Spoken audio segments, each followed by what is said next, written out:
wabarakatuh. Salam Swastiastu, Namo Buddhaya, salam kebajikan buat kalian semua. Salam bahagia, salam sejahtera untuk kita semua. Sebelumnya saya ucapkan terima kasih atas kehadiran teman-teman semua yang ada di sini. Apakah semua kalian dalam keadaan sehat? Alhamdulillah. Apakah semuanya dalam keadaan baik-baik aja? Kalau boleh dijawab baik, saya masih di antara kalian yang lagi baik-baik aja, dan saya semangati dari sini. Semoga apa yang sedang kalian usahakan bisa cepat selesai, buat kalian bisa berpikir lagi banyak masalah, urusannya juga dan masalahnya sudah selesai. Orang harus diawali dengan doa agar semua kegiatan kali ini berjalan dengan lancar. Apakah ada yang bersedia untuk memimpin doa?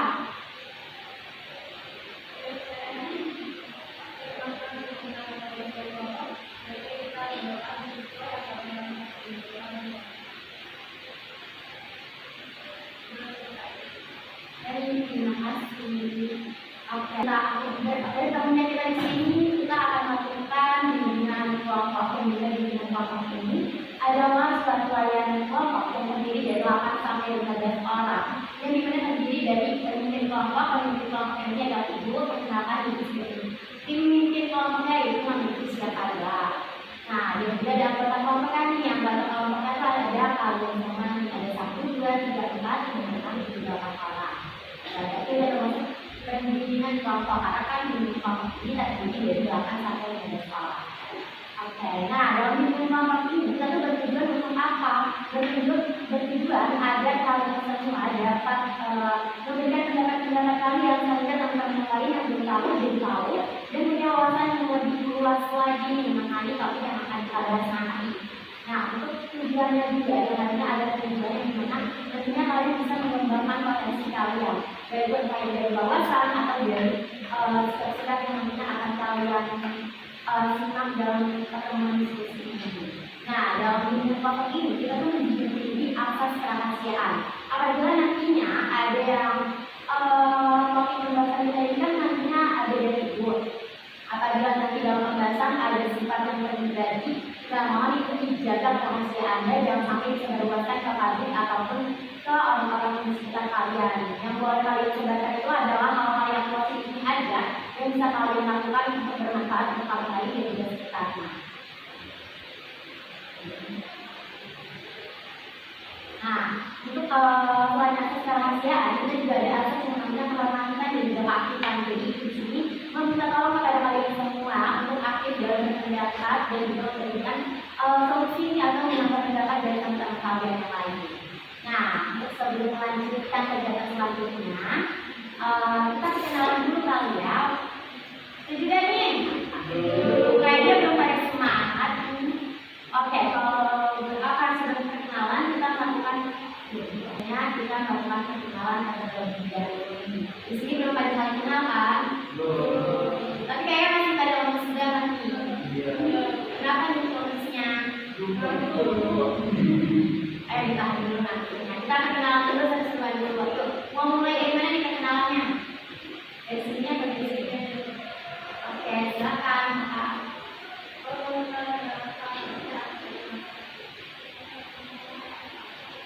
Halo teman-teman, perkenalkan nama saya Andi.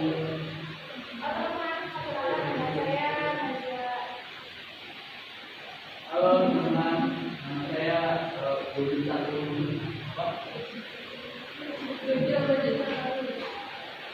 Halo teman-teman, nama saya Dewi.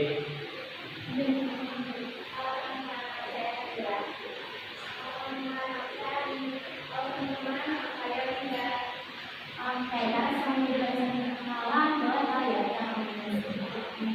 Ada yang mau juga sih?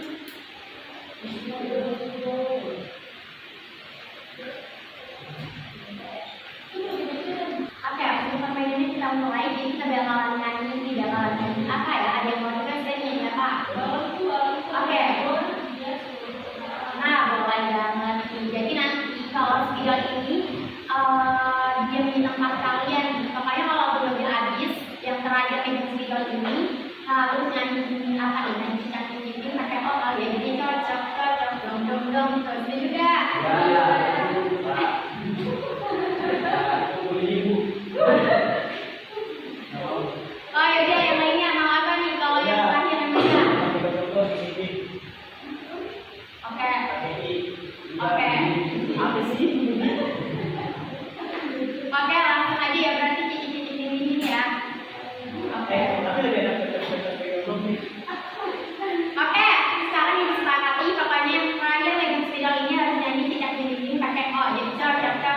Oke, berangkat ya.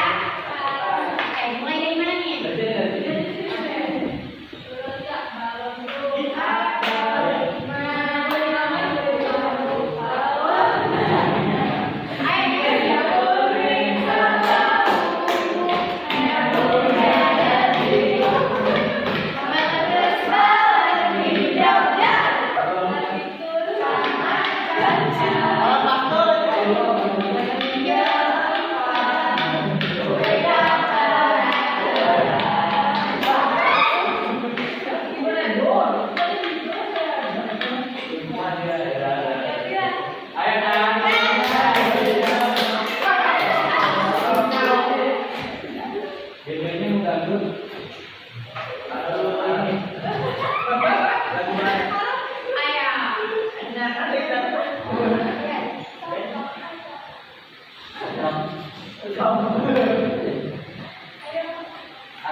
Saling berpendapat, saling menemukan solusi, dan juga kalian itu bisa yang namanya mengembangkan potensi yang ada di diri kalian.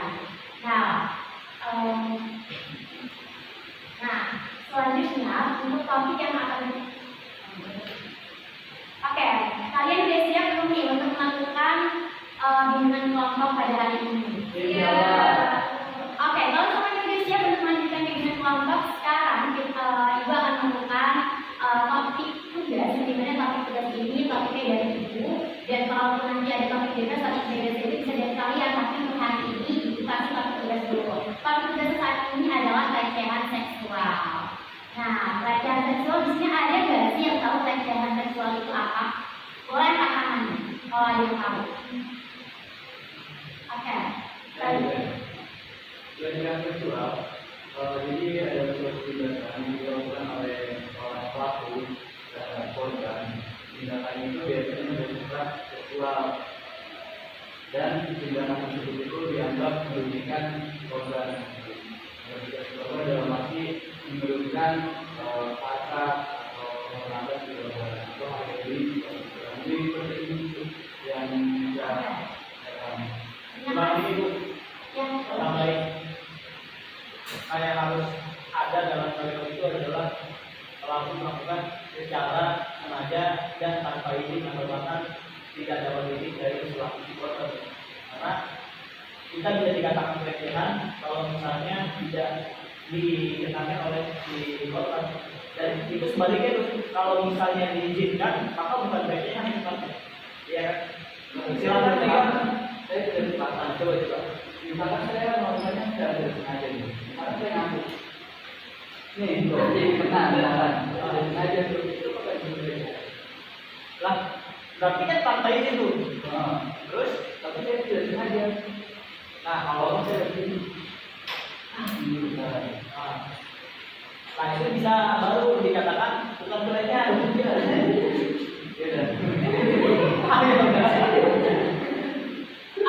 Jadi bagi lagi pelecehan seksual itu terjadi secara verbal ataupun non verbal, fisik ataupun non fisik. Kalau misalkan tadi itu yang jadi sengaja atau tidak sengaja, misalkan kalau yang tadi siapa tadi namanya? Iya.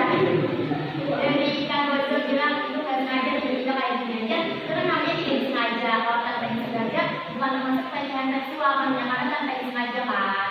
Nah, pelecehan seksual yang dimaksud di sini adalah pelecehan seksual yang dimana ada niatan juga nih. Biasanya nih pelecehan seksual itu terjadi ada niatan dari si pelakunya ini. Pelaku ini berniat buat ngelakuin pelecehan seksual, baik secara verbal atau non verbal. biasanya di korban-korban ini yang jadi penderita yang paling seriusnya itu dia tuh bisa banget jadi mengurung diri, dia jadi takut kemana-mana, dia jadi cemas, jadi takut akan segala hal, bahkan jadi takut untuk ketemu sama laki-laki atau pria. Bahkan pelecehan seksual ini bisa terjadi di kalangan remaja aja, bisa terjadi di kalangan anak-anak, bahkan sesama jenis pun ada kalau untuk pelecehan seksual.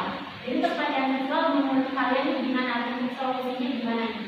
Ada yang mau berpendapat bahwa ada apa? Saya kalau kita dulu boleh dong. Ya boleh. Karena ini saya bilang yang bersengaja itu loh Bu. Karena saya nggak sengaja dulu melakukan sengaja lah gitu. Terus si yang kena itu dia menganggap diri sebagai korban. Karena saya melakukan hal itu secara tidak sengaja. Nah, menurut Ibu bagaimana cara manajemen saya suatu kita juga kalau juga bersalah ini untuk manajemen korban itu saya juga sengaja kok melakukan hal itu. Tapi kalau menganggap hal itu sengaja itu drama sebenarnya gitu. Ada Bu, ini terjadi kasus yang viral akhir-akhir ini. Kalau nggak salah itu ada di Makassar. Jadi kasusnya ada cowok duduk di atas bangku, cuma tangannya dibelakangin. Dia entah dia pukul atau segala macam. Dan dia sengaja ada cewek lewat, kena ke bagian pahanya gitu. Minggunya itu kena ke bagian pahanya. Padahal yang cowok itu sudah dalam tahan beberapa detik sebelum cewek itu mendekat. Cewek itu mendekat, artinya kalau memang cewek itu sadar, harusnya dia bisa ada ambil jalan di luar gitu. Nah, cuman tanpa disengaja, si cewek tiba-tiba nampak cowok dengan keras gitu, sampai bahkan di tempat umum juga. Dan si cewek dia menganggap bahwa dia dilecehkan oleh cowok tersebut. Padahal itu dengan si cowok sudah menceritakan bahwa dia tidak sengaja dan dia juga tidak tahu bahwa cewek ini lewat di belakang dia gitu. Cuman dia melakukan hal itu, akhirnya masalahnya besar. Sama kayak tadi yang kasusnya di cowok. Nah, kasusnya dia ini dengan kayak sengaja. Terus ini satu harus cuma klarifikasi dong. Jadi video klarifikasi.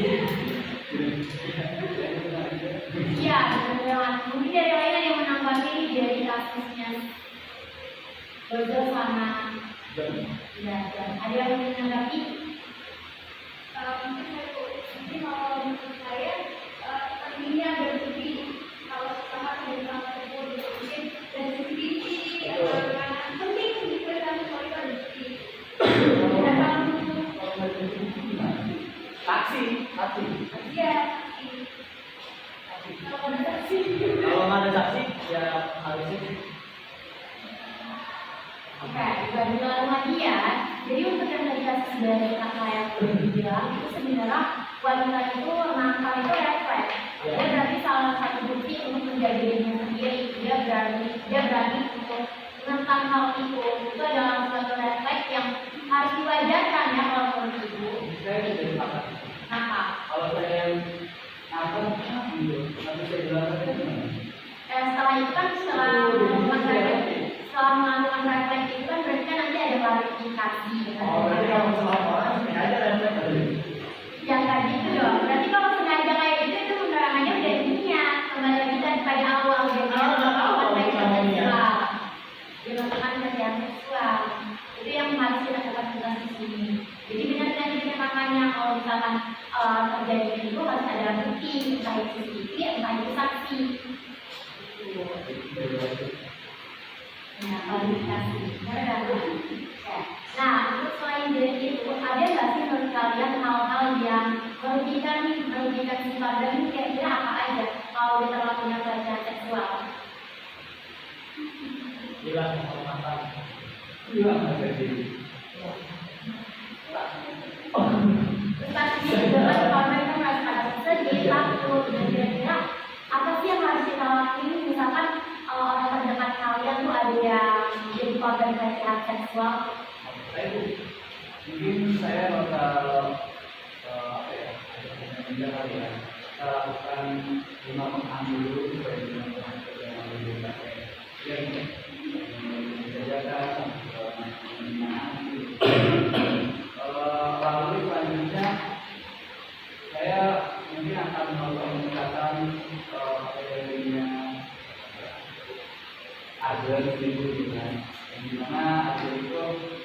berapa bahwasannya semua itu tergantung bagaimana orang memahami hal itu.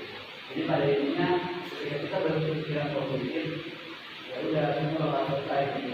Yang tadi saya bilang misalkan saya melakukan tidak semuanya gitu kan terhadap seorang yang saya tidak korban. Tapi ketika korban ini berpikiran positif, dijawab yang tadinya harus jadi masalah, selesai dari masalah. Jadi pada intinya kata Abdul itu kebetulan. Nah, benar jangan tidak kata dosa.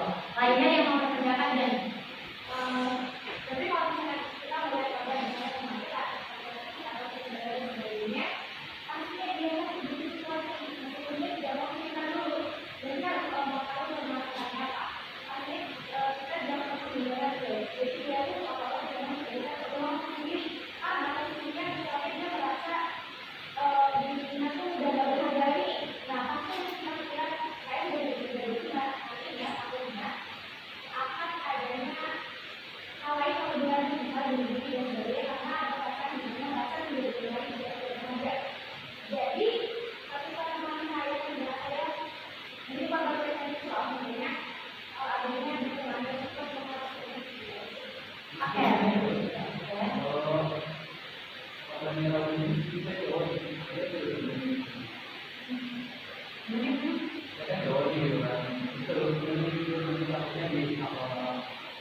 Kalau kamu anggota keluarganya sih nggak apa-apa, tapi kalau sebagai teman jangan. Karena pasti kalau siapa yang menjadi korban, Saya ini ikut percaya sama cowok. rata-rata jarang kalau misalkan dia ada orang menjadi pelecehan seksual dari lawan jenis, jarang dia mau ditemani oleh cowok. Rata-rata tuh dia memiliki rasa tingkat yang takut, rasa tingkat takut yang lebih tinggi kepada pria atau perempuan. jadi punya batasan karena bisa diberikan oleh cowok otomatis mindsetnya atau tekanan cowok itu pasti ada sesuatu hal dalam pikirannya harus menjelaskannya teman baiknya dan sebagainya. Dan saya percaya ada beberapa cewek dan cowok yang punya teman dekat atau bahkan dia festival yang dikatakan atau sahabat orang yang bisa terbuka sama lain baik dari permasalahan ataupun juga aktivitas segala macam. Walaupun dia nggak ada ikatan segala macamnya baik dari anggota keluarga atau siapa. Nah biasanya orang-orang tersebut akan merasa nyaman dan akan merasa percaya sepenuhnya dengan orang-orang itu. Kenapa tidak?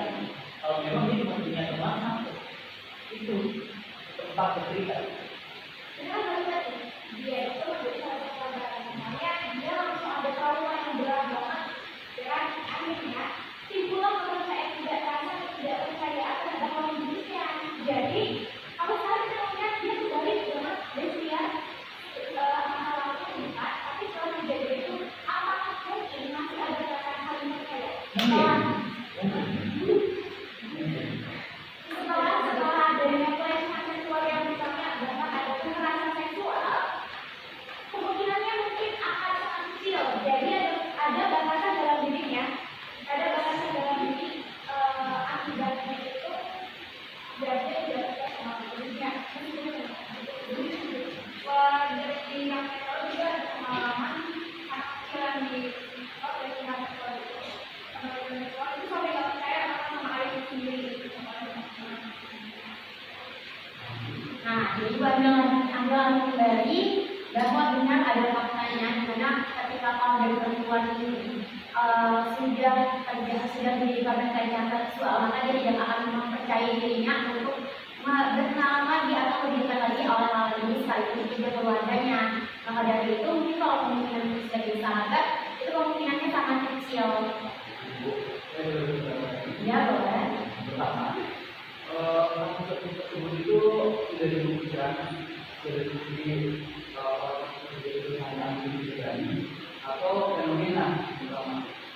Sebab ada yang ini bagaimana kalau si korban ini perempuan ini minta atau apa ya? Sebenarnya korban yang meminta kepada kami adalah laki gitu untuk mendengarkan dengan segala macam. Contohnya ini saya sering berpikir ya itu waktu saya belum mampu misalkan karena kan lagi banyak perempuan misalkan siapa yang mencontoh dia ikut ini sama pacarnya nih, gitu kan. Terus dia cerita nih ke laki-laki, itu gimana? Itu kan udah disakitin kakinya kan. Kedua mungkin terjadi pelecehan gitu. Tapi ini kok malah cerita sama cowok gitu. Ada nggak kayak gitu? Aduh, biasanya ketika dirinya kan tadi sama cowok ya kan. Dan itu tuh kalau dari kita kayak tadi sama cowok, tapi dia tuh merasa belum diujikan sampai hormonnya diambil, ya. Siapa? Kata siapa? Orang kamu. Emang ada. Boleh saya minta data, maaf ya, data persentase anak sekarang Yang sudah melepas permasalahan itu data begini ini data statistik. dia itu boleh jadi tahun dua tahun. Saya pernah cek itu 80%. Iya, Tahun 2022 terakhir. aku berapa puluh persen dari sekarang itu sudah melakukan yang namanya PSBB.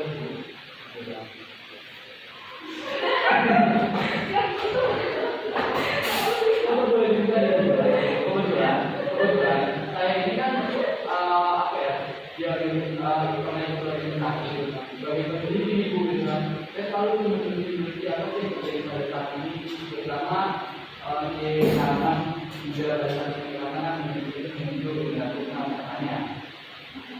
Dan data menunjukkan 60 sampai 80% itu memang sudah lama sudah. Dan kalau kita tidak dirugikan, pasti keduanya dirugikan. Maka saya dengan yang baca, menurut saya paksa. Saya bagaimana bu nantinya bu kalau saya gitu. Saya misalkan dari teman saya cuma dua orang gitu aja. Itu mau kita tahu kita bisa. Dulu, kalau misalnya sebagai hubungan, misalnya ada keterikatan, melakukan seksual, apakah menjawab seksual dari ada hubungan seksual atau seksual bukan karena keinginan? Bisa. Ini bukan seksual. Apa sih seksual bebas? Iya, bebas bukan. Artinya ketika mereka berpacaran, artinya hormon seksual itu bukan berarti pelecehan seksual. Kalau misalnya kami hormon itu melakukan ada yang kesepakatan.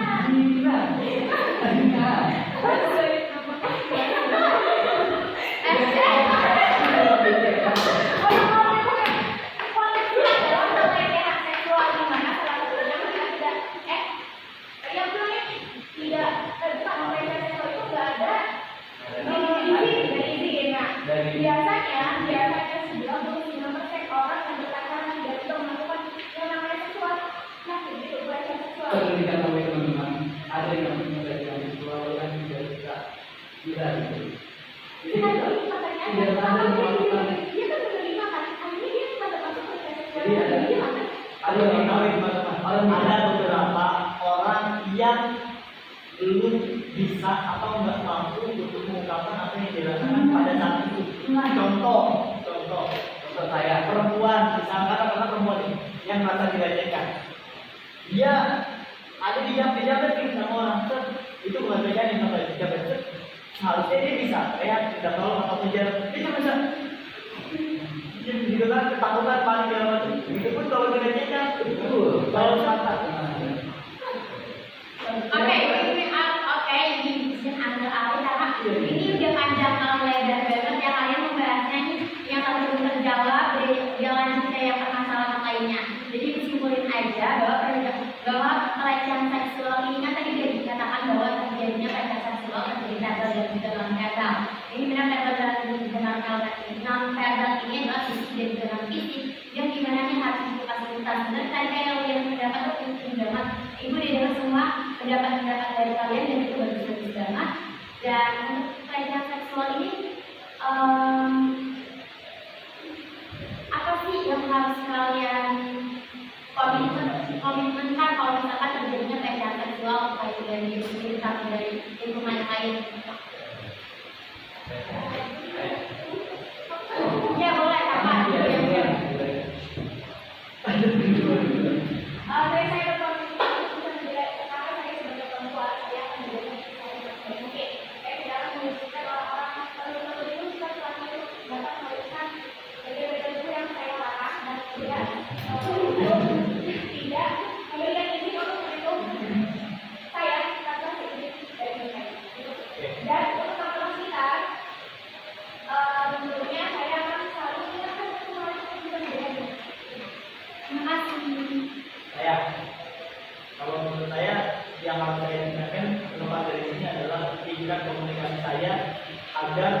mampu mendirect thinking orang lain agar diberi perizinan.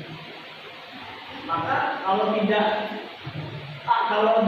didasari oleh perizinan satu sama lain, maka tidak. Nah, itu yang kemudian kita mendapat ini Bu. Itu yang saya boleh bicara. Masa aja gitu kalau mau dibilangin gak apa.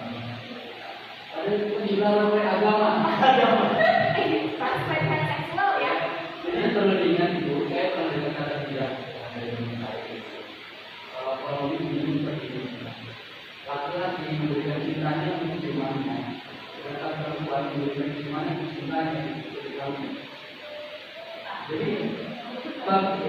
laki-laki ini memberikan segalanya itu supaya dapat beriman itu dari perempuan. Berarti ada yang dituju Nah, dapat ibu beriman. ada lampunya ya, ada nantinya, ada lampunya. Tapi sedangkan perempuan memberikan imannya untuk cintanya, makanya perempuan saya memberikan dia yang terus pada akhirnya terjadilah yang tadi perempuan tidak ini tapi karena cintanya dia memberikan iman, memberikan kehormatan. Maka yang perlu harus kita tekankan adalah jauhi pacaran, jauhi dekat-dekatan, jauhi pola pikir negatif. Ya, kita terhindar dari pelecehan dan dekatkan diri pada Tuhan. Karena Allah Subhanahu wa taala berfirman, Yang berapa? Kita tadi aku sebenarnya. Oke, benar-benar tadi kata kakak Gazel bilang, berarti salah satu penyebab atau salah satu timbulnya nih pelecehan seksual salah satunya adalah dari akibatnya pacaran. Kayak dari itu nih teman-teman harus dijauhkan yang namanya pacaran. Ya, karena pacaran itu adalah salah satu lingkungan cycle yang bisa membuat kalian tertuju pada pelecehan seksual tersebut. Benar-benar yang tadi dibilang bahwa perempuan akan memberikan dirinya untuk orang yang dicintainya, maka dari itu kalau percintaan jangan sampai bego. Nah, itu. Oke, karena kegiatan kita sudah ingin berakhir. Kegiatan kita sudah ingin berakhir. Ibu boleh minta kesan-kesan dari kalian, boleh share kesan-kesan. Ada yang ingin memberikan kesan-kesan pada kegiatan hari ini? Kalau kesannya memang sangat Ya, Pak Pemirsa ya. Bimbingan ngomongnya sangat seru ya. Kita bisa tahu mengenai pelecehan seksual, seperti apa, faktornya apa, dan sebagainya. Jadi akhirnya saya bisa berpikir mengenai nanti pada diri sendiri. Dan harapannya nanti semoga ke depan tidak ada terjadi seksual yang Ada yang memberikan kesan-kesan lagi?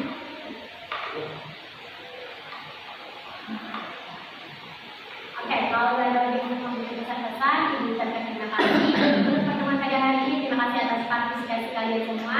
Semoga dalam keadaan sehat selalu dan diberi selalu buat kalian semua. Sebelum kita akhiri, karena kita diawali dengan doa, maka kita berpikir oleh doa. Ada yang ingin berdoa untuk Ya teman-teman, kita berdoa untuk kesayangannya bersama, untuk agamanya, dalam itu semoga bisa dihindari dari zina, dari pelecehan. Amin. Dapat dari jalan yang benar, dari jalan Tuhan. Amin. Berdoa dengan baik. Oke, terima kasih buat kalian semua. Nah, untuk sebelum kita akhiri dengan kita ini, apakah akan ada pertemuan dari kalian atau gimana? Kalau bisa tuh saya drama, ya pasti bulan ya bayang gitu. Oke, nanti nextnya mungkin kita bisa lakuin sosial drama pakai topik bebas ya. Oke. Nah, untuk kita akhiri boleh kita nyanyi dulu nih. Ada yang mau request dari siapa? Buat pesan kita. Oke, lanjutlah. Berulang kali